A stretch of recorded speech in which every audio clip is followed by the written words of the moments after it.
और अब रुख करेंगे दिल्ली की खबरों का। तो दिल्ली में आज सुबह से नगर निगम के उपचुनावों की वोटिंग हो रही है और तीनों ही पार्टियों के प्रत्याशी अपनी अपनी जीत का दावा ठोक रहे हैं। दिल्ली के चौहान बांगर में न्यूज़ वन इंडिया के संवाददाता पंकज पवन जुनेजा और राकेश चावला ने आप पार्टी के सीलमपुर से विधायक अब्दुल रहमान और आप पार्टी के प्रत्याशी हाजी इशराक से बातचीत की, जिसमें उन्होंने अपनी जीत का दावा किया और बीजेपी का 100% सफाई का वादा किया है। और कांग्रेस पार्टी से प्रत्याशी जुबैर के लिए जनता में काफी उत्साह देखने को मिला। कांग्रेस ने इस सीट से एक युवा चेहरे को मौका दिया है जो जनता को खूब पसंद भी आ रहा है। बीजेपी के जोर चौहान बांगर में थोड़ा फीका नजर आ रहा है। चुनाव की वोटिंग लगभग 60% हुई, जिसमें महिलाओं ने बढ़ चढ़ कर हिस्सा लिया है।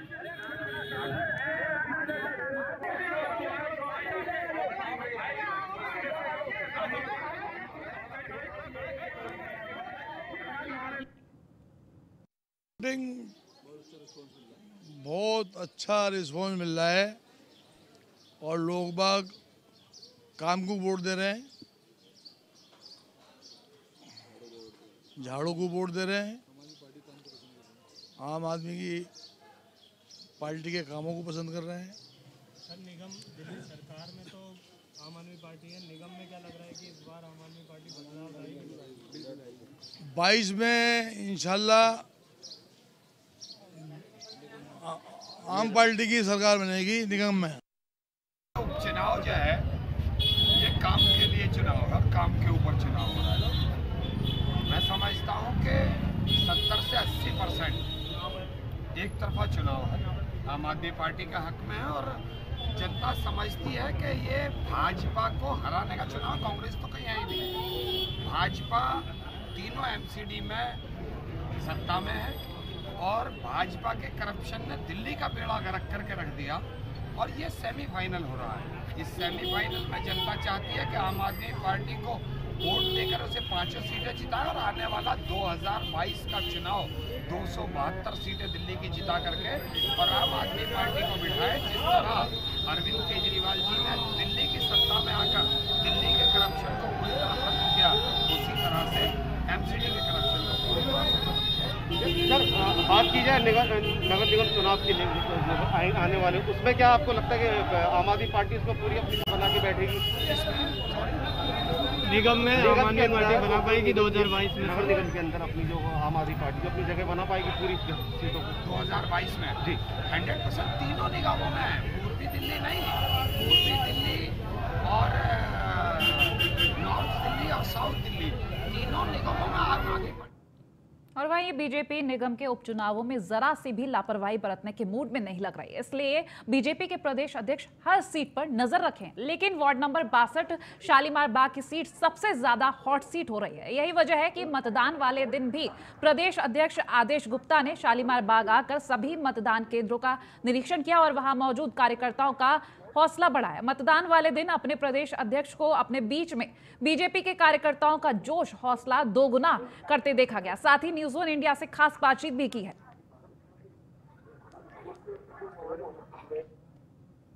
62 के अंदर चुनाव हो रहा है और इस टाइम हमारे साथ हैं आदेश गुप्ता जी। हम बात करने से आदेश जी, आप स्पेशल आज आए हैं, क्या कुछ खास? आज शालीमार बाग विधानसभा में सभी भारतीय कार्यकर्ता और पूरा शालीमार बाग भारतीय जनता पार्टी के उम्मीदवार को प्यार, आशीर्वाद, समर्थन दिया है। बहुत अच्छा माहौल है। भारतीय जनता पार्टी के उम्मीदवार सुरभि जाजू यहाँ से भारी बहुमत से जीतेंगी। जनता ने जो प्यार, आशीर्वाद और विश्वास जताया है, भारतीय जनता पार्टी उस पर खरी उतरेगी। इस वार्ड के अंदर तमाम बड़े नेता हैं, आज आप 5वीं बार आ रहे हैं, क्या इसको बिल्कुल हॉट सीट मांगे चले? हाँ जी, बढ़िया। भारतीय जनता पार्टी कोई भी चुनाव हो उसको एक महत्वपूर्ण चुनाव समझती है, क्योंकि बीजेपी जनता की सेवा में विश्वास रखती है। हम किसी भी कीमत पर जनता का विश्वास टूटने नहीं देंगे और निगम में ये 5 उपचुनाव में जहां 4 सीटें आम आदमी पार्टी के पार्षद थे और विधायक बने हैं, हम उनसे भी छीन कर लाएंगे और अपनी दिल्ली के जंतर मंतर पर आरएसएस और बीजेपी कार्यकर्ताओं ने आरएसएस के कार्यकर्ता नंदू कृष्णा की हत्या पर विरोध प्रदर्शन किया। केरल में हुए हिंसा में नंदू की जिस तरीके से हत्या की गई उसको लेकर दिल्ली के जंतर मंतर पर दिल्ली की सांसद मीनाक्षी लेखी और प्रेसिडेंट सुनील यादव भी मौजूद रहे। उन्होंने कहा कि आरएसएस के कार्यकर्ता नंदू कृष्णा की हत्या इसलिए की गई क्योंकि वो आरएसएस का कार्यकर्ता था, इसलिए केरल में कुछ कट्टरपंथ लोगों ने ये बात यहां पर सामने रखी। जबकि उत्तर प्रदेश के मुख्यमंत्री योगी आदित्यनाथ केरल दौरे पर थे। वहीं नई दिल्ली से सांसद मीनाक्षी लेखी ने कहा कि जो नंदू कृष्णा की हत्या की गई उसके खिलाफ हम लोगों ने आज प्रदर्शन किया है और अभी तक सही मुजरिम को नहीं पकड़ा गया है। ये प्रदर्शन इसीलिए किया गया।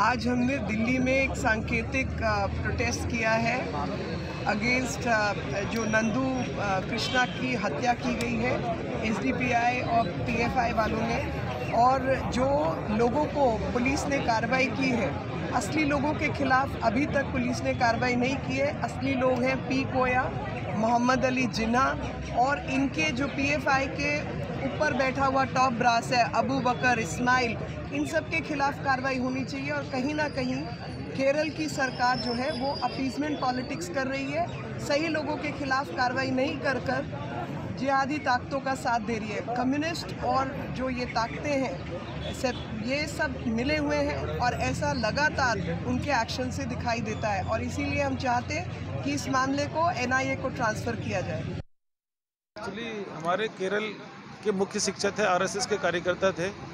वहाँ पे योगी आदित्यनाथ की रैली थी, उसका कुछ लोग इस्लामिक टेररिस्ट कुछ जी हम बात कर रहे हैं जो इंडिया फ्रंट ऑफ पीएफआई के लोग हैं उसका विरोध कर रहे थे। वो गुस्से में आके उन्होंने इसको बड़ी साजिश और प्लानिंग के तहत इसको मारा है। क्योंकि जब भी कोई देश को बंटवारे की बात होती, चाहे टुकड़े टुकड़े गैंग था, चाहे सीए का यही लोग विरोध करने वाले थे, चाहे 370 धारा का विरोध करने की बात हो, चाहे राम मंदिर का विरोध करने की बात हो, यही पीएफआई वाले और इनके सारे कार्यकर्ता करते हैं।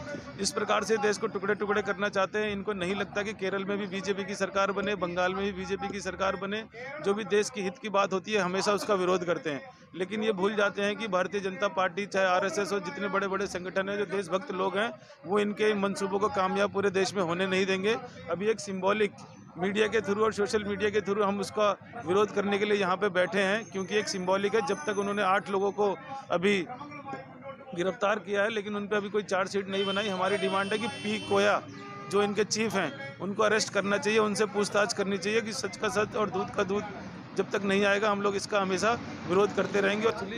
दिल्ली नगर निगम के 5 सीटों में हो रहे उपचुनाव को लेकर कोई भी पार्टी हल्के में नहीं ले रही। एक तरफ बीजेपी प्रदेश अध्यक्ष आदेश गुप्ता नामांकन से लेकर मतदान तक 5 बार शालीमार बाग वार्ड का दौरा कर चुके हैं। वहीं आम आदमी पार्टी के राष्ट्रीय अध्यक्ष पंकज गुप्ता भी शालीमार बाग वार्ड नंबर 62 के ऊपर अपनी नजरें जमाए हुए। लगातार उनका वार्ड नंबर 62 में आना यही दर्शाता है कि आम आदमी पार्टी अपने विधायक वंदना कुमारी को साख में काम नहीं होने देना चाहते।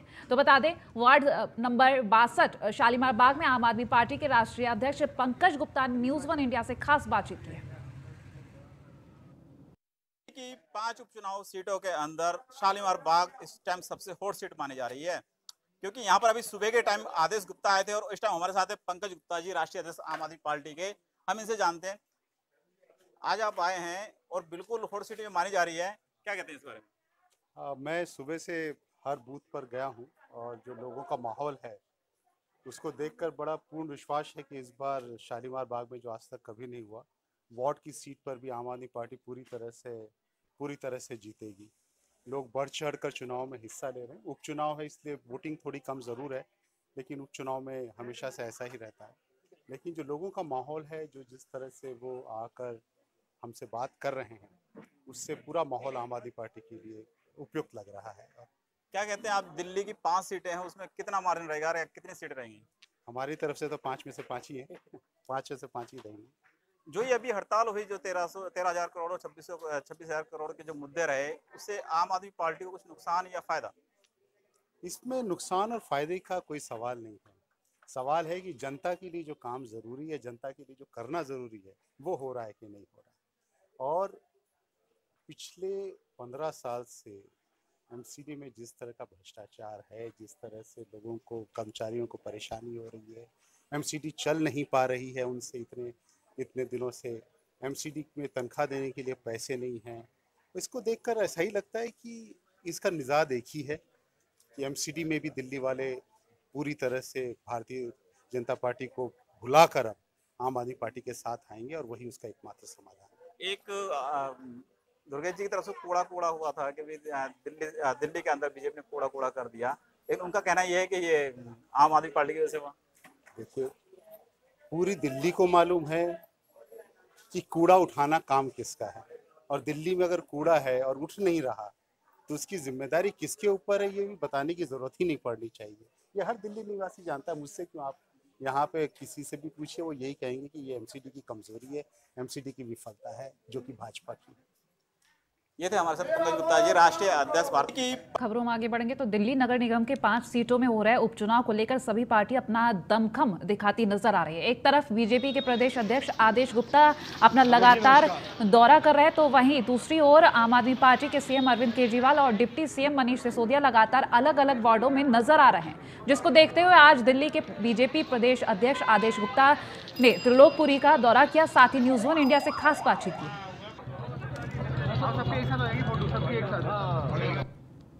मुख्य चेहरों का दौरा रहा, उस हिसाब से किस हिसाब मतलब किस तरीके की सर उम्मीदें हैं? भारतीय जनता पार्टी भारी बहुमत से हम उपचुनाव जीत रहे हैं। इस उपचुनाव में 4 सीटें आम आदमी पार्टी के पार्षद थे जो विधायक बन गए हैं। जनता उनकी नाकामी से तंग आ चुकी है और हम कल्याणपुरी वार्ड समेत सभी उपचुनाव भारी बहुमत से जीते। जनता ने भारतीय जनता पार्टी के उम्मीदवारों को बहुत प्यार, आशीर्वाद और समर्थन दिया है। आम आदमी पार्टी के कैंप में बौखलाहट है, इसलिए वो कुछ इधर उधर हिंसा का भी रास्ता अपना रहे हैं, लेकिन भारतीय जनता पार्टी के कार्यकर्ता बहुत संयमित रूप से जनता ने समर्थन, आभार व्यक्त किया, उसका धन्यवाद करते हैं। बताया जा रहा है कि आम आदमी पार्टी के पूर्व विधायक नितिन त्यागी जी को भी पुलिस ने हिरासत में लिया है आचार संहिता का उल्लंघन को लेकर। देखिए, आचार संहिता का कोई भी उल्लंघन करेगा तो कानूनी कार्रवाई पुलिस करेगी। भारतीय जनता पार्टी के कार्यकर्ता अनुशासित तरीके से जनता में पैठ बना रहे हैं, और जनता में पैठ बनाना जो प्रधानमंत्री नरेंद्र मोदी जी ने जो दिल्ली के लिए किया है, और दिल्ली सरकार ने इन क्षेत्रों में, कल्याणपुरी जैसे क्षेत्र में जो विकास काम को रोका है, वो आज जनता उसका जवाब देने के लिए तैयार है। आप देखिए, बीजेपी की जो टेबल है वहाँ पर जिस तरह जनता उमड़ रही है, उससे ये स्पष्ट है कि भारतीय जनता पार्टी के उम्मीदवार सियाराम कनौजिया यहाँ से भारी बहुमत से जीत रहे हैं। तो ये मेरे साथ थे आदेश गुप्ता जी। इनका साफ तौर पे कहना है कि एक बार फिर उपचुनावों में भारतीय जनता पार्टी एक बार अपना प्रचंड लहराने वाली है। मैं न्यूज़ 1 इंडिया के लिए कपिल मेढ़ी। दिल्ली के भलसवा डेयरी थाना अंतर्गत मुकुंदपुर के जगराम चौक पर बदमाशों ने नाबालिग को गोली मारकर जख्मी कर दिया, तो वहीं घायल को बाबू जगजीवन राम अस्पताल में भर्ती कराया गया है। घटना करीब दिन के 11:30 बजे की बताई जा रही है। वारदात के बाद हमलावर मौके से फरार हो गए। पुलिस मौके पर पहुंचकर तफ्तीश कर रही है। तो वहीं आपको बता दें कि वारदात के बाद इलाके में दहशत का माहौल है।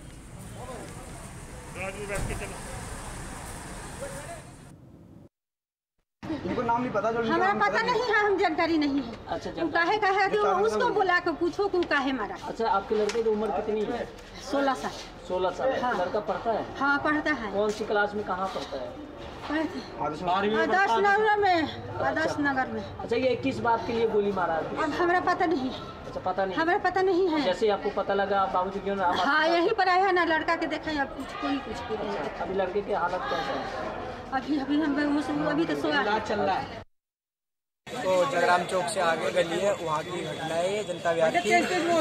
ये जनता विहार की घटना है सर। और हम जा रहे थे 4 दोस्त अपने गिल्ली बल्ला खेलने। हाँ। वहाँ पे 10, 12, 15 लड़के बैठे थे। हम जा रहे थे, उन्होंने बंदूक निकाली और धड़ाधड़ फायरिंग शुरू कर दी। तो सर वहाँ से हम भाग गए, जिसमें से हमारा एक दोस्त है दीपक नाम का, उसके यहाँ कंधे पे गोली लग गई। और कौन कौन लोग, किन्होंने गोली मारी है? सर उनमें से हम 4-5 लड़कों को जानते हैं। क्या नाम है? एक बोना मुकेश है, एक बिक्की डी ब्लॉक, और एक चिट्टी है, और पोलार्ड। क्या कोई पहले झगड़ा था या क्यों मारी, क्या वजह है? नहीं सर, पहले झगड़ा वगड़ा कुछ नहीं था। दिल्ली के आदर्श नगर थाना इलाके में स्नैचिंग की वारदात सामने आई है। गोद में 2 साल का मासूम लेकर पैदल जा रही महिला के गले पर 2 बार चाकू से चोरों ने वार कर दिया, तो वहीं महिला की अस्पताल में इलाज के दौरान मौत हो गई है। आपको बता दें कि हत्या का पूरा मामला सीसीटीवी में भी कैद हो गया है। जानकारी के अनुसार घायल महिला सिमरन कौर को फोर्टिस अस्पताल शालीमार बाग ले जाया गया है, जहां पर कुछ ही देर के बाद अस्पताल में इलाज के दौरान महिला सिमरन कौर की मौत हो गई।